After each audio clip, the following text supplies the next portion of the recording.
Monggo dipun iya iya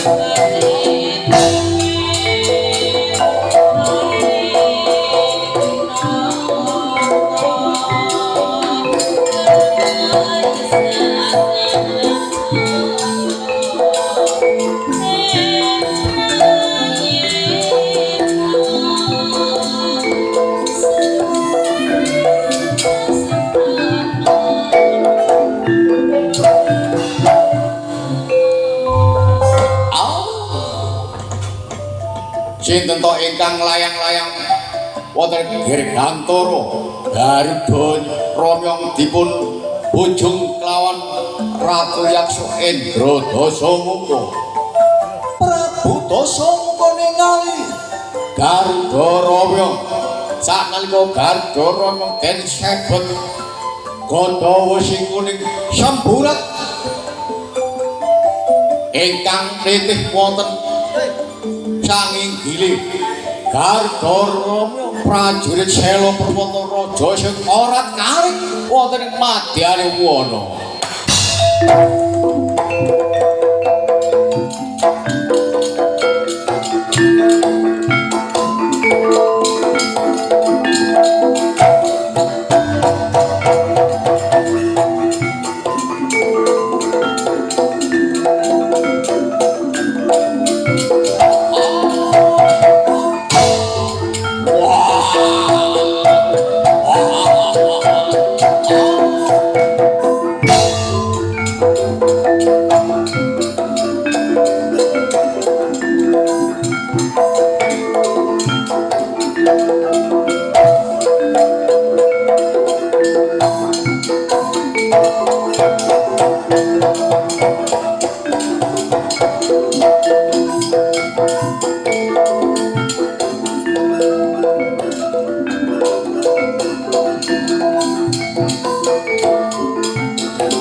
Akeh prajurit kang suta wirangi tanah Srupangarete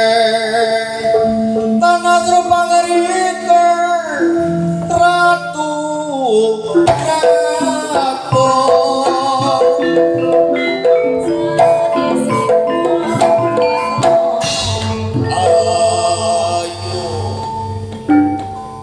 kawontenane Yaksa Indra Dasamuka ecok anggenipun ngadeg tugu mamas wonten ing madyaning wana ingkang layang-layang wonten Dirgantara Garuda Ramyong ngantos titianing Rejuna Wijaya den campluk kelawan lingkung semburat prajurit Sela Perwata kelawan Raja Sewu sanalika Garuda Ramyong ningali Yaksa Indra Dasamuka den grudha ngerap sangir Dirgantara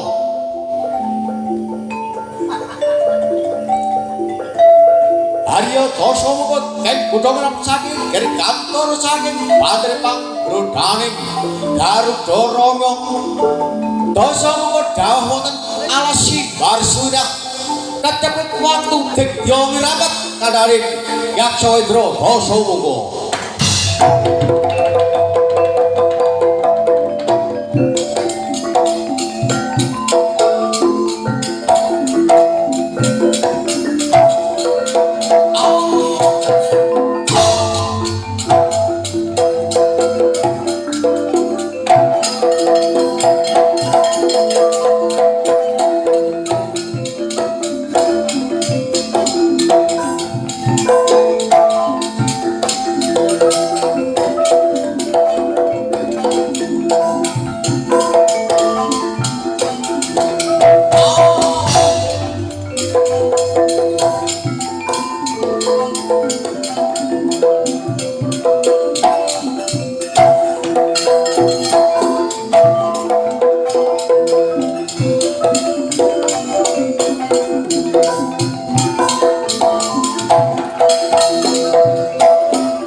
Kakangku Bokar, iya ana apa? Ketingalipun Kakang Dasa menika pecah Kakang. Dadi Kakang Dasa kok iki mati dina samangku ditul kelangan dulur diawini. Inggih. Kekirangane menapa utawi bisa nanggi kula sagah. Lah iki rotoh alas iki. Rotoh alas di Kakang Dasa muga iki. Menika dawuh wonten ing alas Simbar Sirah. Lah alas Simbar Sirah kanggo benjang menawi sampun perang broboh ngalengka. Lah niki alas Simbar Sirah niki damel nompok sirahe buta ngalengka Kakang Prabu. Oh dadi kaya mangkono ya. Nuwun kasinggihan. Apa bisa mulya jati wuni Kakang Prabu Dasa muga iki Dik? Wulyakno Dik. Wulyakno Kakang Dasa muga Dik. Inggih Kakang.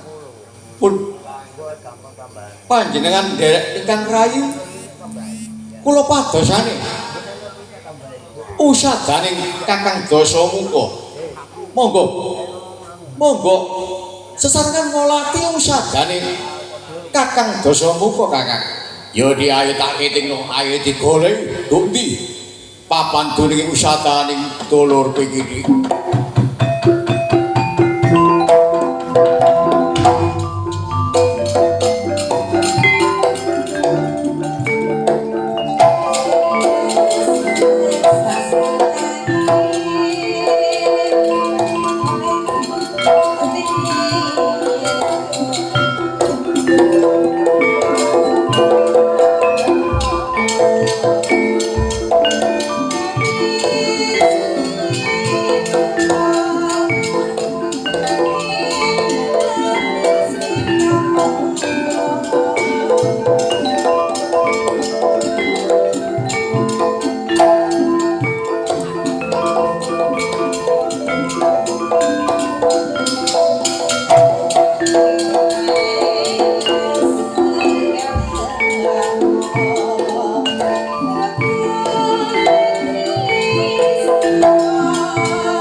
Usadane Kakang Dasa menika wonten gegodhongan ingkang manggulung ngetan manggulung ilen niku usadane sing godhonge niku ketreng-ketreng nggih niku usadane Kakang.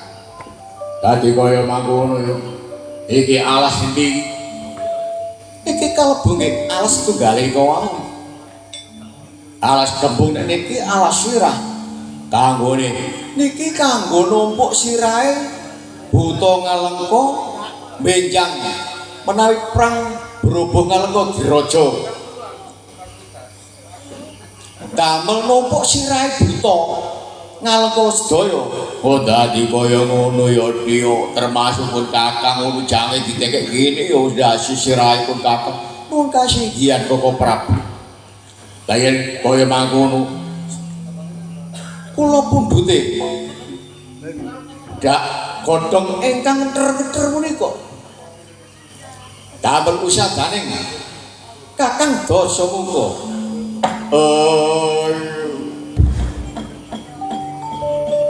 Menika kawontening Kunto Tribisana ningali godhong ingkang ngether-ngether dan saut kelawan Kunto Wibisana dan beto melajeng dhateng anggane Yaksa Endra Dasamuka.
Iya ana apa iki? Lah. Menawi meniki sampun kula usapaken dhateng angganing Kakang Dasamuka Kapurtatu, Kakang Dasamuka Mulya Jatiuli.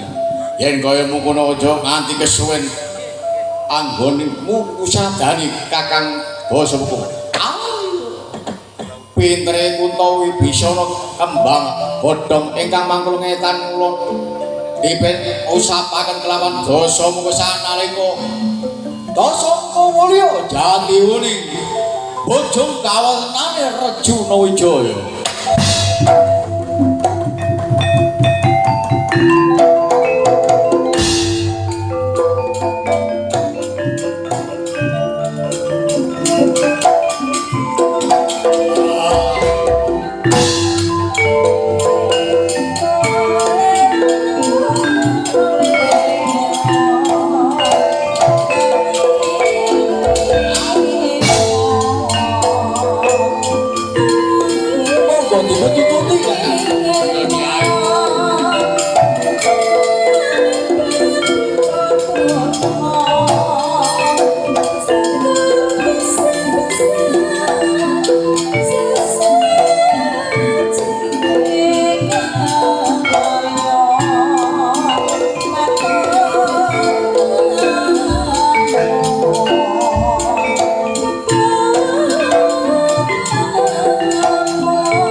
Ora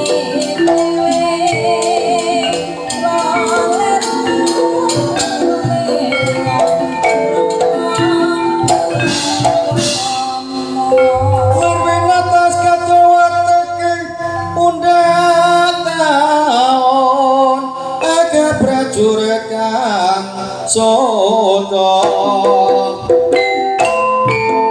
tanasro pangritik ratu yo kanca doman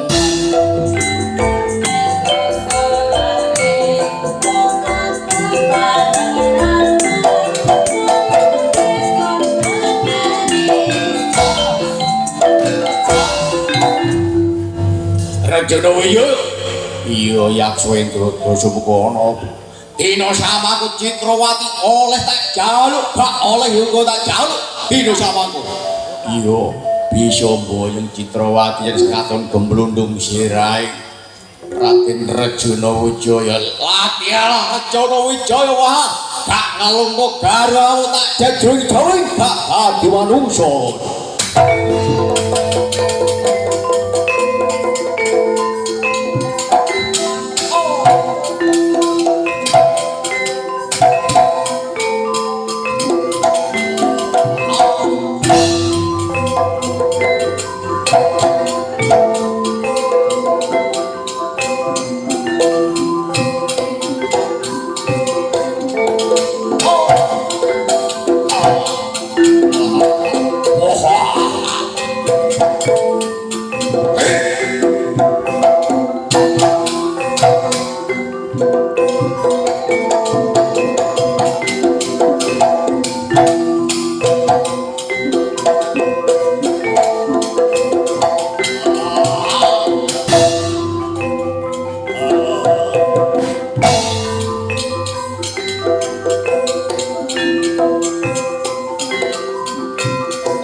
Dinggo sembrono ya yen kaya mengkono aku sak njroning alas iki bakal nyepakno gedhung sak njrone alas kene pintere Rajana Wijaya ngayuda kelawan yaksa Endra Sumuka ngantos kasorak sanalika Rajana Wijaya nyipta gedhung waja wonten salebeting ngono niku wujud Bandung Waja damel critane Raden Rajana Wijaya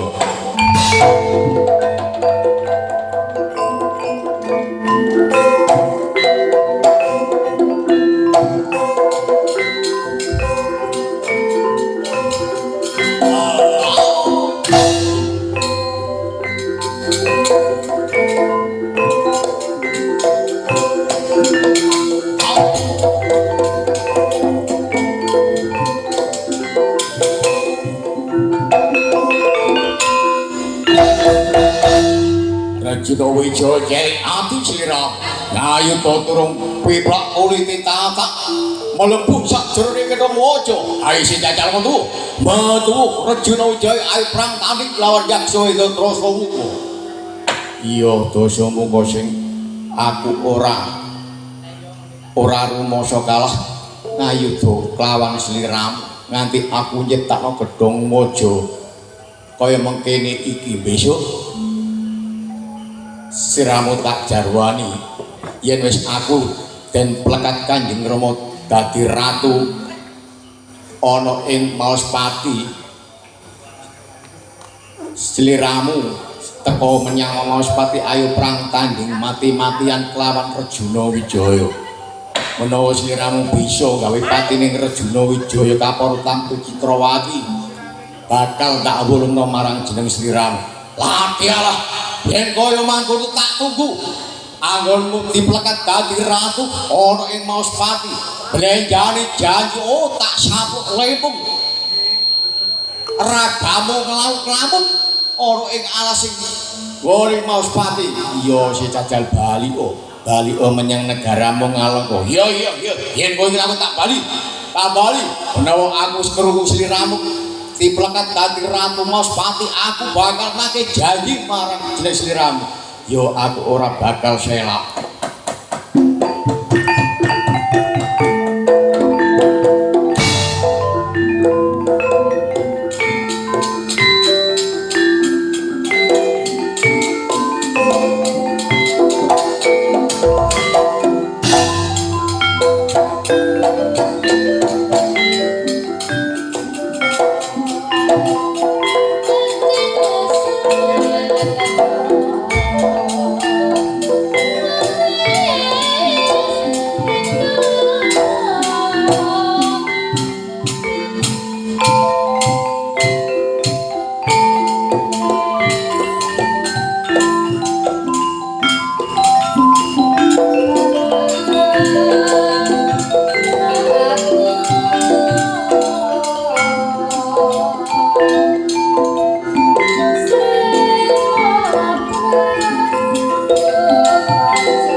apa dong? Aja terus-terus semun to. Iki wis kate jam apa kate sobe. Mbok ndonok-ndonok entuk malakone. Ajane wong mugae wis bengi ana kurange dalu sepuro. Sagung yaiku masyarakat lontar kene kabeh man. Terutama ibu kepala desa, panitia arwah desa, mbok menawa anggonku Bagong ana desa lontar iki ana kekurangane aku njaluk pangapura. Ngono lho, Mak. Oh iya jenenge wong urip pancene ya. Ya wis